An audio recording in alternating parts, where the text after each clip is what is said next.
इस लेक्चर में आप लोगों को मैं एनएमआर स्पेक्ट्रम के एस्पेक्ट्स रासायनिक विस्थापन के बारे में बताऊंगा। Chemical shift. आपको पता है कि एनएमआर स्पेक्ट्रम प्राप्त करने के लिए कार्बनिक अणु को चुंबकीय क्षेत्र में रखा जाता है। जब किसी ऑर्गेनिक मॉलिक्यूल को चुंबकीय क्षेत्र में रखते हैं तो इलेक्ट्रॉन जो नाभिक के चारों ओर घूमते रहते हैं वो एक चुंबकीय क्षेत्र उत्पन्न करते हैं। इसे बोलते हैं प्रेरित चुंबकीय क्षेत्र, इंड्यूस्ड मैग्नेटिक फील्ड। नाभिक अपने स्थान में घूम रहा है और उसके चारों तरफ इलेक्ट्रॉन भी अपने स्थान में घूमते हुए रहते हैं। तो इलेक्ट्रॉनों के द्वारा उत्पन्न चुंबकीय क्षेत्र को बोलते हैं इंड्यूस्ड मैग्नेटिक फील्ड, प्रेरित चुंबकीय क्षेत्र। अब ये प्रेरित चुंबकीय क्षेत्र होता है, यह अप्लाइड बाह्य चुंबकीय क्षेत्र की प्रबलता में या तो वृद्धि कर देता है या विरोध करता है, जिसको हम लोग कहते हैं। जो इलेक्ट्रॉनों का जो चुंबकीय प्रेरण है वो बाह्य चुंबकीय क्षेत्र की प्रबलता में या तो वृद्धि करता है, रेनफोर्स करता है, या तो अपोज करता है। इलेक्ट्रॉनों के चुंबकीय क्षेत्र के द्वारा या चुंबकीय प्रेरण के द्वारा बाह्य चुंबकीय क्षेत्र से प्रोटॉन की रक्षा होती है। इसको बोलते हैं परिरक्षण प्रभाव, शील्डिंग इफेक्ट। दूसरे तरफ जब इंड्यूस्ड मैग्नेटिक फील्ड बाह्य चुंबकीय क्षेत्र की प्रबलता में वृद्धि करता है, इंड्यूस्ड मैग्नेटिक फील्ड बाह्य चुंबकीय क्षेत्र की प्रबलता में वृद्धि करता है, तो इसको बोलते हैं विपरिरक्षण प्रभाव। तो ये आपको मैं बता रहा था केमिकल शिफ्ट के बारे में। केमिकल शिफ्ट को हिंदी में रासायनिक विस्थापन कहते हैं।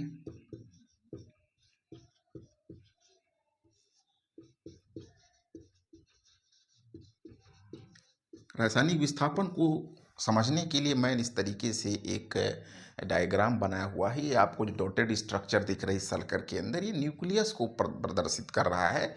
और इस तरीके से जो दिख रही हैं आपको सर्कुलर स्ट्रक्चर्स दिख रहे हैं चारों तरफ, ये घूमते हुए इलेक्ट्रॉन को, और ये रिजल्टेंट मैग्नेटिक फील्ड है और ये एक्सटर्नल मैग्नेटिक फील्ड है। ये एक्सटर्नल मैग्नेटिक, तो इलेक्ट्रॉन नाभिक के चारों ओर चुंबकीय घूमते रहते हैं, वो एक चुंबकीय क्षेत्र उत्पन्न करते हैं जिसको बोलते हैं चुंबकीय प्रेरण।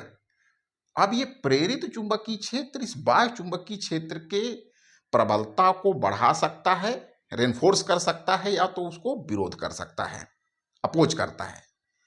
इलेक्ट्रॉनों के द्वारा जो उत्पन्न चुंबकीय क्षेत्र है, इंड्यूस्ड मैग्नेटिक फील्ड है, वह इस बाह्य चुंबकीय क्षेत्र से प्रोटॉन की रक्षा करता है। इसको बोलते हैं परिरक्षण प्रभाव, शील्डिंग इफेक्ट बोलते हैं, शील्डिंग इफेक्ट। इस स्थिति में पीएमआर संकेत प्राप्त करने के लिए अधिक प्रबल चुंबकीय क्षेत्र की जरूरत होगी। शील्डिंग जब होगा तो स्ट्रॉन्ग मैग्नेटिक फील्ड की जरूरत होगी, मैग्नेटिक फील्ड। और दूसरी स्थिति ये हो सकती है कि ये जो घूमते हुए इलेक्ट्रॉनों के द्वारा जो चुंबकीय क्षेत्र उत्पन्न हुआ है वह बाह्य चुंबकीय क्षेत्र की प्रबलता को बढ़ाने का काम करता है। तो इस प्रभाव को बोलते हैं डी शील्डिंग इफेक्ट। इसको बोलते हैं डी शील्डिंग इफेक्ट। और इस स्थिति में एनएमआर संकेत प्राप्त करने के लिए लो मैग्नेटिक फील्ड की जरूरत होगी। डी शील्डिंग इफेक्ट की स्थिति में एनएमआर संकेत प्राप्त करने के लिए कम प्रबलता की चुंबकीय क्षेत्र की जरूरत होगी। तो आप पूरी चीज को अगर समराइज करें तो इलेक्ट्रॉनों के परिरक्षण या विपरिरक्षण प्रभाव के कारण एनएमआर संकेतों की स्थितियों में जो परिवर्तन होता है उसे ही बोलते हैं रासायनिक विस्थापन। दूसरे तरीके से अगर हम लोग देखें कि रासायनिक विस्थापन कब ज़्यादा होगा, तो प्रोटॉन के चारों तरफ इलेक्ट्रॉन की डेंसिटी जब ज़्यादा होगी तो परिरक्षण प्रभाव ज़्यादा होगा, तो आपको अधिक प्रबलता की ज़रूरत होगी। क्योंकि जो इलेक्ट्रॉनों के द्वारा उत्पन्न चुंबकीय क्षेत्र है वह बाह्य चुंबकीय क्षेत्र से रक्षा करता है, तो बाह्य क्षेत्र की प्रबलता को बढ़ाना पड़ेगा एनएमआर संकेत प्राप्त करने के लिए। और दूसरा तरफ जब ये इलेक्ट्रॉनों के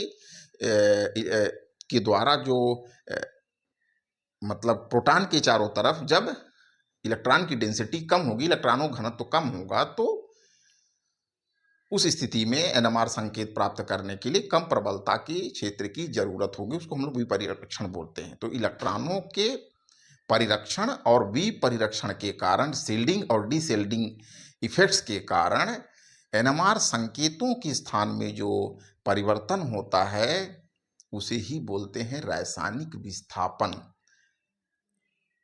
उसको दूसरे शब्दों में कह सकते हैं कि इलेक्ट्रॉनों के द्वारा एनएमआर संकेतों के स्थान में परिवर्तन, स्थितियों में जो परिवर्तन है उसे भी आप इलेक्ट्रॉनों के कारण एनएमआर संकेतों के स्थान में परिवर्तन जो है या उनकी स्थितियों में परिवर्तन कहलाता है रासायनिक विस्थापन।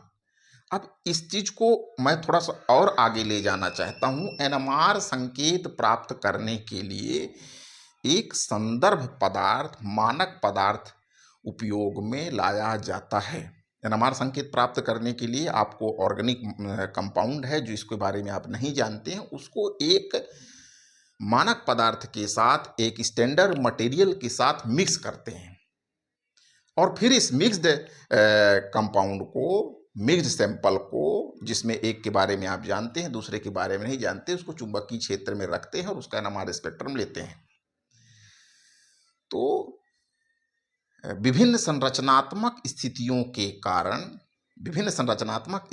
के कारण मानक पदार्थ की आवृत्तियों और कार्बनिक पदार्थ की आवृत्तियों का जो अंतराल होता है उसे भी रासायनिक विस्थापन कहते हैं। अब मानक पदार्थ कौन होता है और उसमें क्या गुण होने चाहिए? तो मानक पदार्थ के रूप में टेट्रामेथिल सिलेन का उपयोग किया जाता है। मानक पदार्थ के रूप में टेट्रामेथाइल सिलेन, स्ट्रक्चर देखिए आप, सिलिकॉन से 4 मिथाइल ग्रुप जुड़े हुए हैं, इसको शॉर्ट में बोलते हैं टीएमएस, टेट्रामेथिल सिलेन,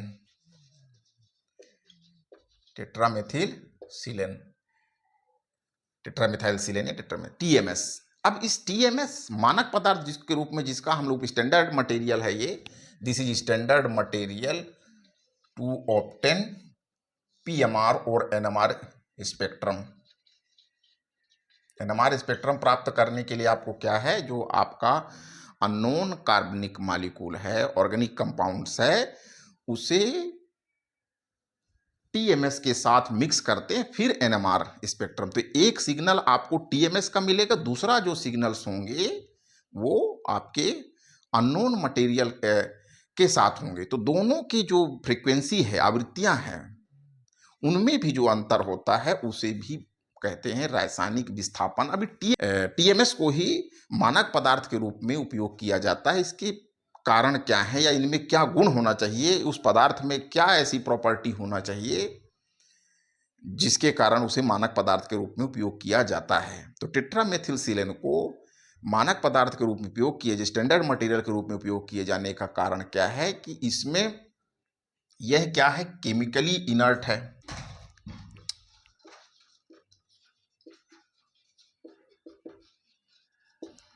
और लगभग सभी जो ऑर्गेनिक सॉल्वेंट्स हैं उनमें मिसिबल इन ऑल सॉल्वेंट्स, लगभग सभी कार्बनिक विलायकों में घुल जाता है।